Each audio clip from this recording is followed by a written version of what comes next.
So over the weeks of controlling the eccentric, you may get more out of your muscles with less payment on the nervous system fatigue side. Well, you've got to lift it back up.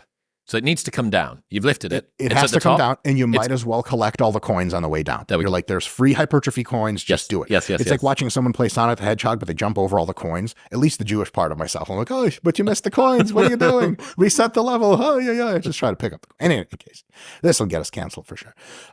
So control in the eccentric is a big deal. Control in general is a big deal. And then another checklist we want is, I used to say full range of motion, and I still think that's mostly correct. But we're learning there are different parts of the range of motion which are more or less hypertrophic. So what I can say is mostly full range of motion is good technique. So if I see you like a quarter squatting, I'm going to be like, you probably went lower. That's a good thing.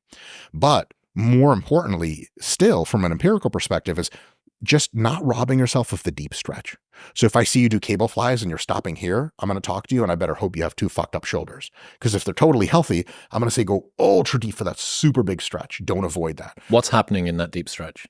Fuck if I know, science and shit. You're the guy. Yeah, look, man, we don't know all of the shit. You know what I'm saying? Put me on the spot like that. There's molecules in there and cells. God knows what else, Chris. No, so we don't actually know exactly why a stretch stimulates hypertrophy. There are several candidate mechanisms being investigated. And I can regale you with the details, but it's a little bit pointless because all the details could be totally wrong. It's a candidate mechanism that fails inspection, right? So in a few months, few years, we'll know exactly why that occurs.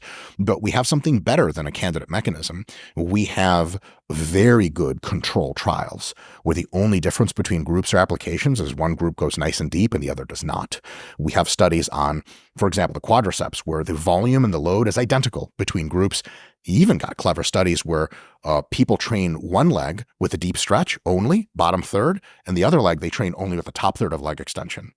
That's a big deal because auto control. It's not like genetics doesn't matter. Nothing matters. The same body. Same You've body. got to split test the Right? left and the right. Amazing. Yeah. How great. So a lot of those studies are showing that the deep stretch just causes more growth. Now, it's 5 to 10% more growth. So you can do top end partials. You can bench like this and get plenty of muscle growth. Tons of IFB pros and jacked up juice heads do it and they're still jacked. But from an efficiency and effectiveness perspective, all those guys could have been bigger if they went in for that really deep stretch. So to me, that's a big part of really good technique.